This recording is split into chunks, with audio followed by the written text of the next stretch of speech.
cidade, fazendo com que as tropas alemãs saíssem de porões e esgotos.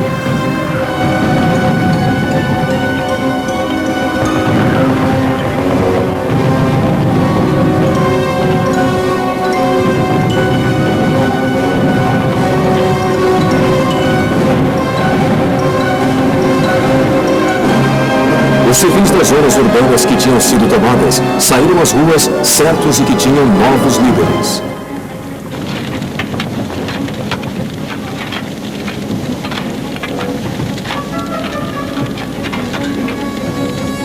Seguindo em frente, as tropas russas não respeitaram as bandeiras brancas e mulheres e meninas alemãs foram estupradas.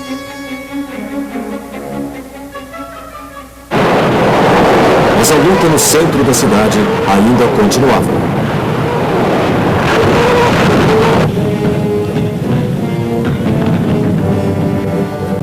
O Reichstag, o prédio do parlamento alemão e a chancelaria sob a qual Hitler estava escondido em sua casamata, estavam agora diretamente sob fogo russo.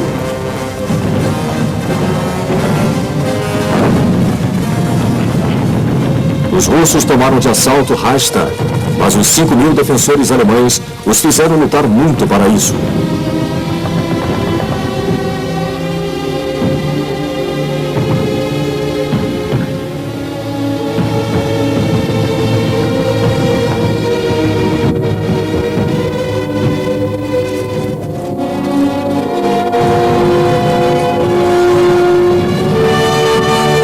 Só em 1º de maio, os russos puderam hastear a bandeira vermelha no Reichstag.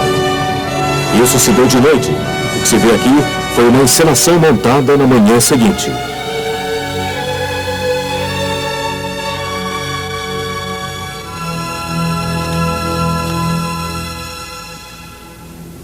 No dia seguinte, o general Kurt Weidling, o último comandante de Berlim, rendeu-se.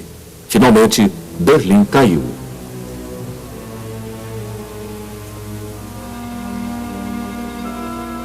O custo foi muito alto para ambos os lados, e os russos contaram mais de 300.000 mortos.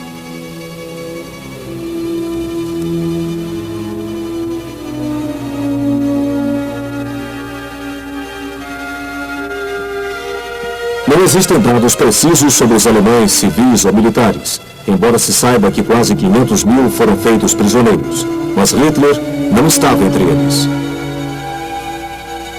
Do lado de fora do Führerbunker, os russos encontraram o corpo de Hitler e o de sua amante Eva Braun, parcialmente queimados. Eles haviam tirado a própria vida em 30 de abril, após Hitler ter nomeado o almirante Dönitz seu sucessor. Goebbels e a esposa também se suicidaram, após envenenar as 6 filhas.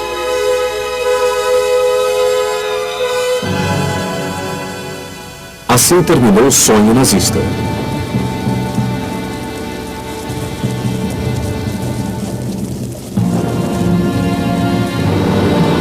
Agora as forças alemãs remanescentes tentavam deslocar-se para o oeste a fim de render a seus aliados ocidentais, em vez de aos russos. Em alguns casos, sobretudo, quando se tratava de tropas da Waffen-SS na Áustria, os norte-americanos recusaram-se a aceitar a rendição.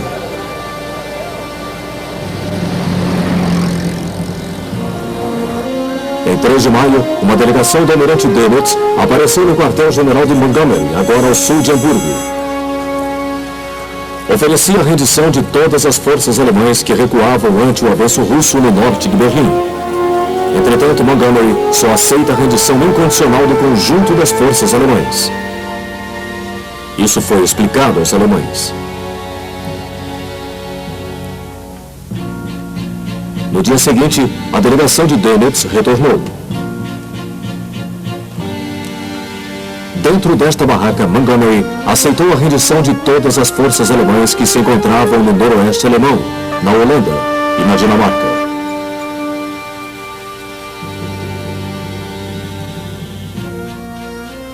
Mas isso não representou o fim das hostilidades numa das frentes, a tcheca. Na Tchecoslováquia, os combates eram particularmente ferozes, com os habitantes de Praga levantando-se contra os ocupantes alemães em 5 de maio.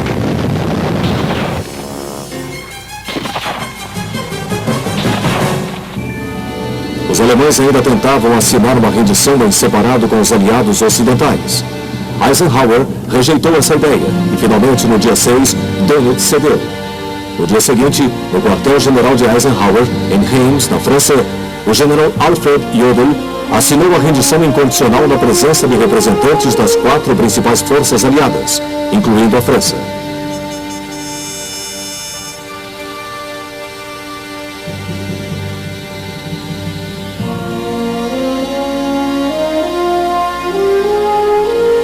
Os aliados ocidentais queriam anunciar a seus povos que a guerra na Europa estava chegando ao fim, mas os russos insistiram em outra cerimônia de rendição em Berlim.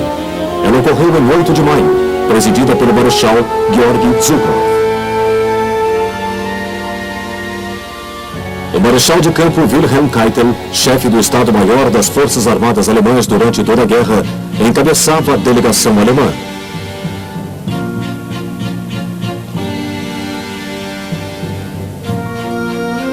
A assinatura dessa rendição foi o sinal para as forças alemãs que ainda resistiam no leste europeu entregarem as armas, mas nem todos obedeceram imediatamente.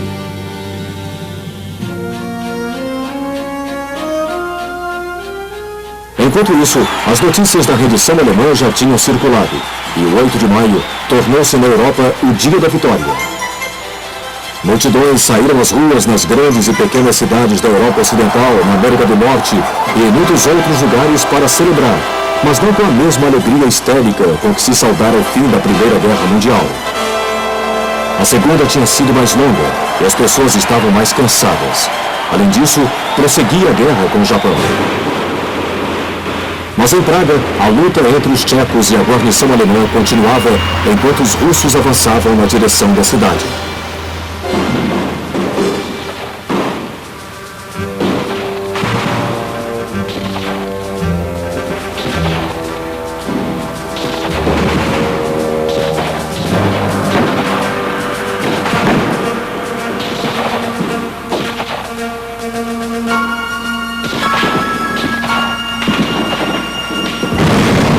Não foi senão em 11 de maio que os alemães em Praga se renderam aos recém-chegados russos.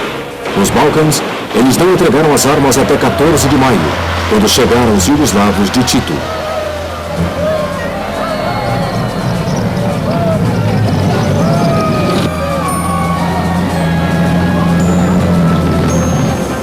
Havia ainda muitos submarinos alemães no mar, e ainda em 7 de maio, eles haviam alcançado 2 êxitos na Batalha do Atlântico. Os aliados ordenaram a Dönitz que ordenasse aos submarinos que se dirigissem para os portos aliados mais próximos e se rendessem. Foi por essa razão que ele e seu governo não foram imediatamente presos, continuando a exercer suas funções no Schleswig-Holstein, em Flensburg.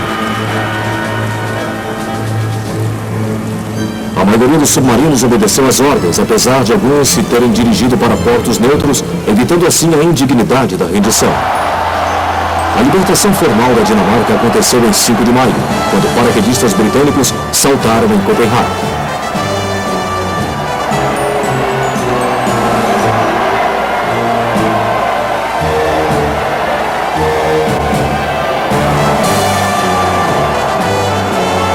Dois dias depois, mais tropas inglesas foram enviadas para a Noruega, onde o comandante alemão hesitou por 48 horas antes de aceitar a rendição.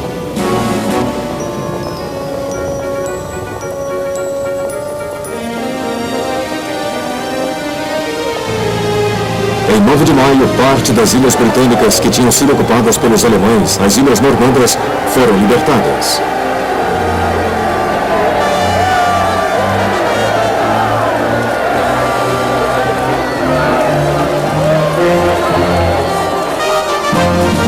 Mas em meio à alegria da vitória final e da libertação dos aliados, estavam cientes de que tinham pela frente problemas monumentais, entre os quais as ruínas do que fora a Alemanha.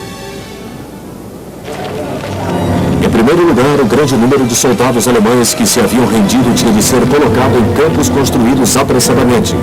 Por sorte era verão, mas ainda assim, as condições de vida nesses campos eram penosas. Até a comida era pouca, porque os recursos aliados já haviam chegado ao limite.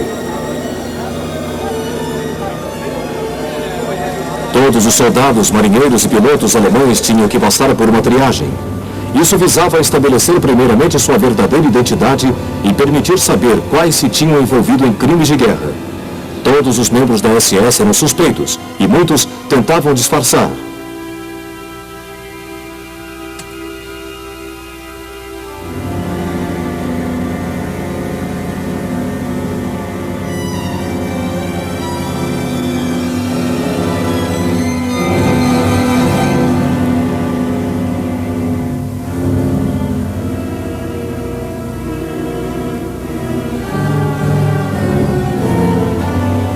Entretanto, cada homem da SS tinha seu número tatuado no braço. Um que tentou passar despercebido foi Heinrich Himmler, o chefe da SS. Mas preso pelas tropas britânicas, ele acabou cometendo suicídio engolindo uma cápsula de veneno, escondida na boca. Sua mulher e sua filha não tinham ideia de seu paradeiro, até serem avisadas de sua morte depois de localizadas no norte da Itália.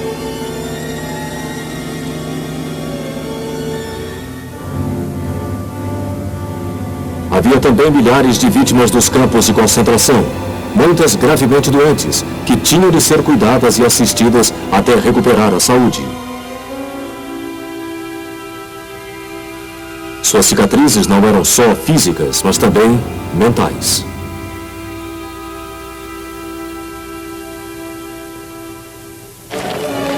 Entre as vítimas do regime nazista estava um grande número de trabalhadores estrangeiros que de toda a Europa ocupada haviam sido mandados para a Alemanha. Muitos deles, e dos que haviam estado nos campos de concentração, não tinham lar a que retornar. Consequentemente, os aliados ocidentais montaram campos especiais para esses deslocados de guerra, como eram chamados. Grande número de aliados prisioneiros de guerra tinham de ser repatriados. Muitos foram mandados de volta para casa em bombardeiros que recentemente tinham atacado a Alemanha.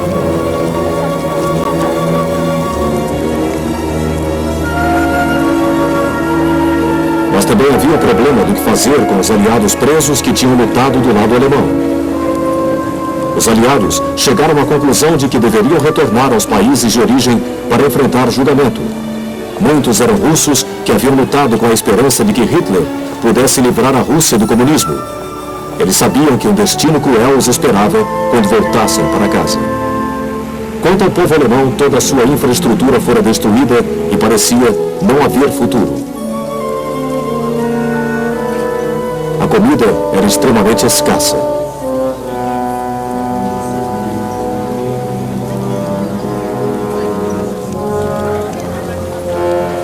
Os aliados fizeram o que puderam para manter as pessoas acima do nível de inanição.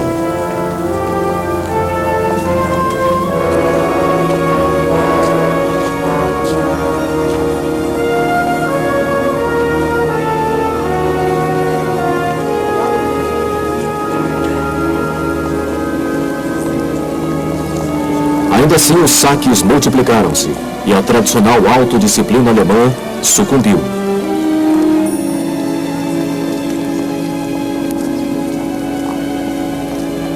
Havia também a urgente necessidade de reeducar o povo alemão e erradicar o cancro do nacional-socialismo. Eles tinham de reaprender os valores da democracia.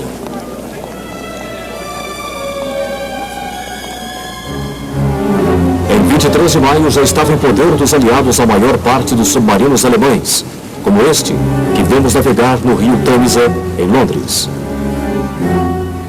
Agora o almirante Karl Dönitz, o último Führer, e seu governo podiam ser presos.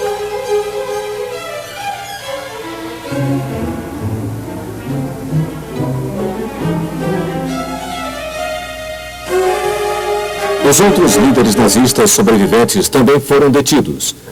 Hermann Göring foi acusado por Hitler em seus últimos dias de vida de traição. Göring tentara tornar-se Führer sob o pretexto de que Hitler já não podia comandar o governo de sua casa-mata isolada em Berlim. Agora foi preso no sul da Alemanha e levado para um centro de detenção chamado Aschken, onde a antiga hierarquia nazista estava sendo reunida.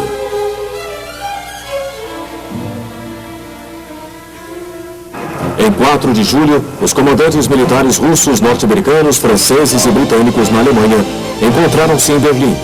Aí assinaram a Declaração de Vitória Aliada sobre a Alemanha. afirmando que, desse momento em diante, o país estava sujeito ao governo militar aliado.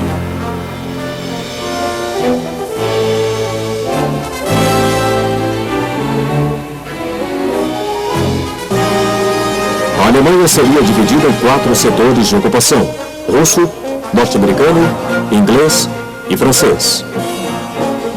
Berlim, apesar de pertencer ao setor russo, também foi dividida em 4 setores.